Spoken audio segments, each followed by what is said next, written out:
सुबह 6 बजे अजान देने के लिए किसी तरह की रुकावट नहीं है। ये फर्स्ट क्लियर आप अजान दे सकते, डिस्ट्रिक्ट ऑफिसर ने और वक्फ बोर्ड चेयरमैन ने कहा कि अजान दे सकते। अगले महीने अप्रैल 15 से जो है ना 14 से जो है ना हमारा माह रमज़ान का महीना शुरू हो रहा है। अब रमज़ान के महीने में तरावियाँ रहते हैं और कई सारे बयानात वगैरह होते हैं, अल्लाह के घर में ज़िक्र होती है, कुरान पाक की ज़िक्र होती है। और तरावियों में कई मस्जिदों में लाउड स्पीकर के ज़रिए से बहर अतराफ़ के मोहल्ले में अतराफ़ गरीब मस्जिद के गरीब रहने वाले घरों में ख़वातीन भी कुरान पाक की तिलावत को घरों में बैठकर सुनते हैं लाउड स्पीकर के ज़रिए से।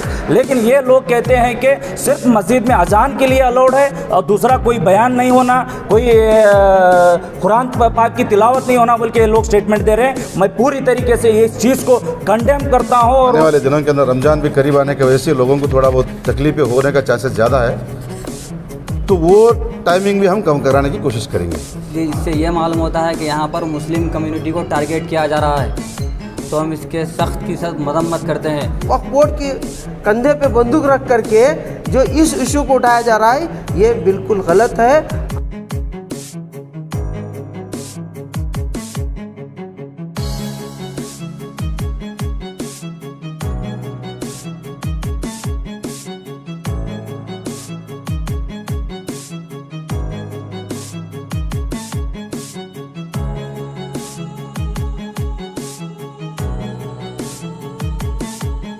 आज जो ये नया सवेरा संगठन वाले जो मेमोरेंडम दिए,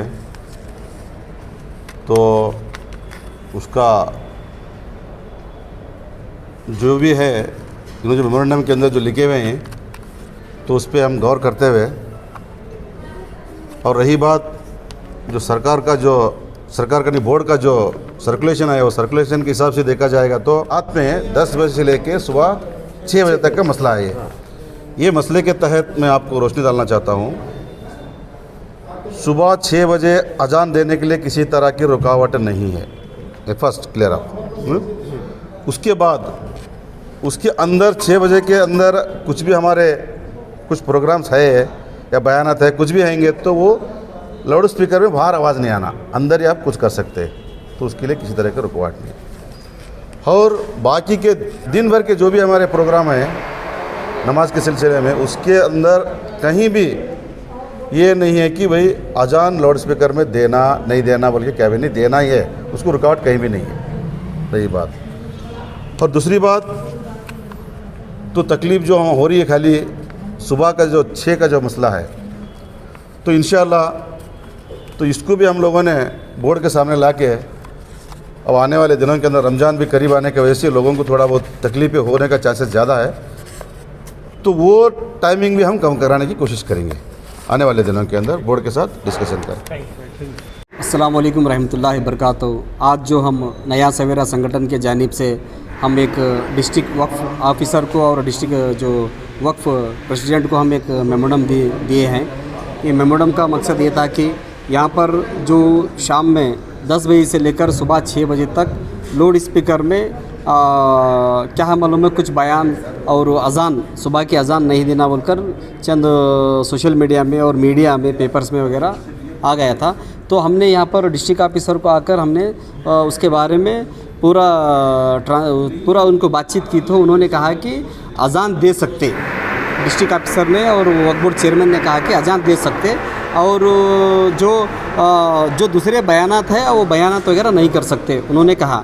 तो हम ये वक्फ बोर्ड को, जो वक्फ बोर्ड CEO है जो बेंगलुरु, जो हमको ये कहना चाहते हैं कि ये जो उन्होंने जो ये जब सर्कुलेशन पास किया इसको फ़ौरन रद्द करें, क्योंकि ये कन्फ्यूज़न बहुत है। आज गुलबर्गा डिस्ट्रिक्ट में जो 300 से ज़्यादा जो मस्जिदाँ हैं, पूरे मस्जिदों में इसकी जो एक ये आ गए, क्या बोलते हैं इसको, एक अर्जी, मतलब एक अर्जी सर्कुलेशन आ गया है, तो वहाँ पर कन्फ्यूज़न है। इसलिए वक्फ बोर्ड जो CEO है इसको क्लियरेंस करे। और मैं इस नया सवेरा संगठन की जानिब से ये कहना चाहता हूँ कि इमीडिएटली क्लियर करें, नहीं तो आगे आने वाले दिनों में क्या है मालूम है, इंशाल्लाह बहुत इसका रोडों पे आना पड़ेगा। तो मैं नया सवेरा संगठन जानिब से ये रिक्वेस्ट करता हूँ कि इसको क्लियर करें।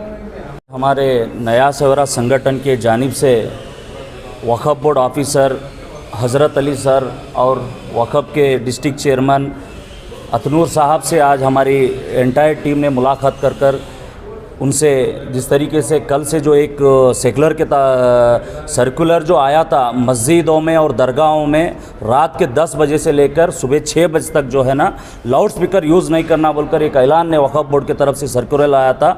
उसके ताल्लुका से हम तमाम टीम ने मिलकर आज वक्फ बोर्ड ऑफिसरों से मुलाकात की और उनसे कई हम सवालात किए।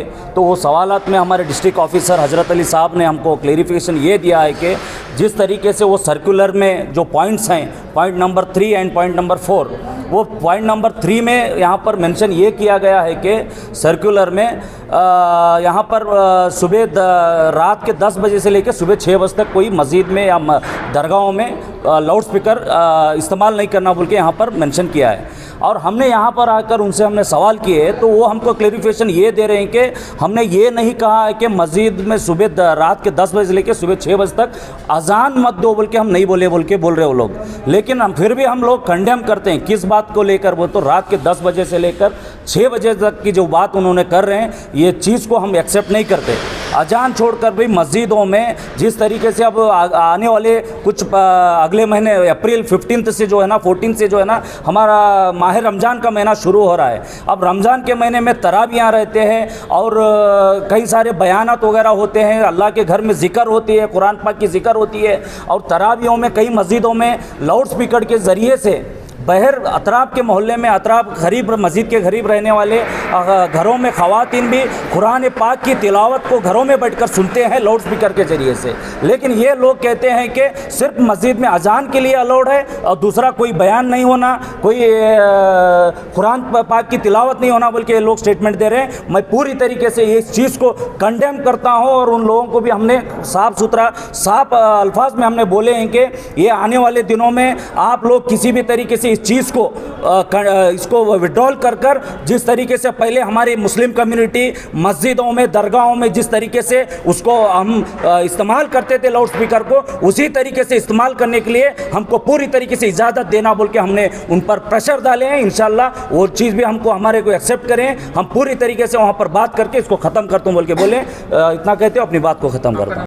आज कर्नाटक वक्फ बोर्ड की तरफ से जो एक ऑर्डर पास हुआ था जो अज़ान के ताल्लुक़ से उसको लेकर के ना सिर्फ कर्नाटक बल्कि पूरे हिंदुस्तान में उसको लेकर के एक बेचैनी सी पैदा हो गई है। एक शोशा है जो वक्फ बोर्ड को इस्तेमाल करते हुए छोड़ा जा रहा है, जिसमें कोर्ट का भी नाम लिया जा रहा है कि कोर्ट के आदेश के हिसाब से पोल्यूशन के हिसाब को बहाना बना करके अज़ान को सीधे टारगेट किया जा रहा है। एक तरह का शोशा है जो डायरेक्ट इनडायरेक्ट यहाँ पर छोड़ा जा रहा है और ये चीज़ चलने वाली नहीं है। इसलिए कि अज़ान का जहाँ तक मामला है वो लाउड स्पीकर जो अज़ान में इस्तेमाल होता है ये सिर्फ टाइमिंग बात है। इसके ऊपर बरसों से बात इसके ऊपर कोर्ट में, कचहरियों में, माशरे में सब तरह के बहस हो चुके हैं। कोई ये चीज़ कोई नई नहीं है जो आज वक्फ बोर्ड को यानी के ज़रिए से वक्फ बोर्ड के कंधे पे बंदूक रख करके जो इस इशू को उठाया जा रहा है ये बिल्कुल गलत है। हम नया सवेरा संगठन की जानिब से इसको कंडम करते हैं। अब रमज़ान करीब 1 महीने में रमज़ान आने वाला है। हर एक चीज़ से हमारे को आज अजान न को दो बोलेंगे, नमाज न को पढ़ेंगे, माइक में कुरान का बयान मत करो बोलेंगे। रमज़ान में 5 ताख रातें भी आती हैं, आखिर रात भर जमा होकर उस पर बयान देते हैं, ये मत करो वो मत करो। वक्फ बोर्ड वाले कोर्ट को ये मैसेज क्यों नहीं दे रहे कि ये सब इस्लाम में है, अब नए से चीज़ें क्यों नहीं कर रहे हैं। तो अब ये बात है ना वक्फ बोर्ड वालों के ज़रिए हम कोर्ट को बताना चाह रहे हैं कि उन्होंने खुद बोलना कि आप जो कर रही हैं वो सही नहीं है। इंशाल्लाह इसके ऊपर ये तो बंद हुआ ना बंद होगा, कैसे कैसे लोग इसके बारे में आके पापड़ बेल के चले गए। आज हमने डिस्ट्रिक्ट वक्फ बोर्ड ऑफिस को आके एक मेमोरेंडम पेश किया है। इसलिए पेश किया है क्योंकि मार्च 9 को एक नोटिफिकेशन जारी हुआ चीफ एग्जीक्यूटिव ऑफिसर वक्फ बोर्ड से। इसके अंदर ये बताया जा रहा है कि नॉइज़ पोल्यूशन रेगुलेशन रूल 2000 के हिसाब से ये नोटिफिकेशन जारी किया है। इसका मकसद ये है कि रात के 10 बजे से लेकर सुबह 6 बजे तक कोई मस्जिद या दरगाह में लाउड स्पीकर नहीं लगाया जाएगा। इससे सीधा सीधा ये नोटिफिकेशन से पढ़ने से ये मालूम होता है कि इन्होंने एक कम्युनिटी को टारगेट करके ये नोटिफिकेशन को जारी किया है। और रही बात दूसरी जो अहम बात है, आने वाले दिनों में रमज़ान है, तो मैं ये वक्फ बोर्ड ऑफिस से ये डिमांड करता हूँ कि ऐसे कोई शोशे ना छोड़े आने वाले दिनों में, क्योंकि पाक रमज़ान है, नमाजियों को एतराज़ होगा और नमाज में खलिश होगी। तो इसीलिए आप लोग गौर फिक्र करें और जल्द से जल्द ये नोटिफिकेशन को विड्रॉ करें और आने वाले दिनों में ना कोई ऐसा रेजोल्यूशन पास करे, ना कोई ऐसा शोशा पास करे जो 130 करोड़ अवाम के दिल को चोट पहुँचे। मैं इतना कह के अपनी बात ख़त्म करता हूँ।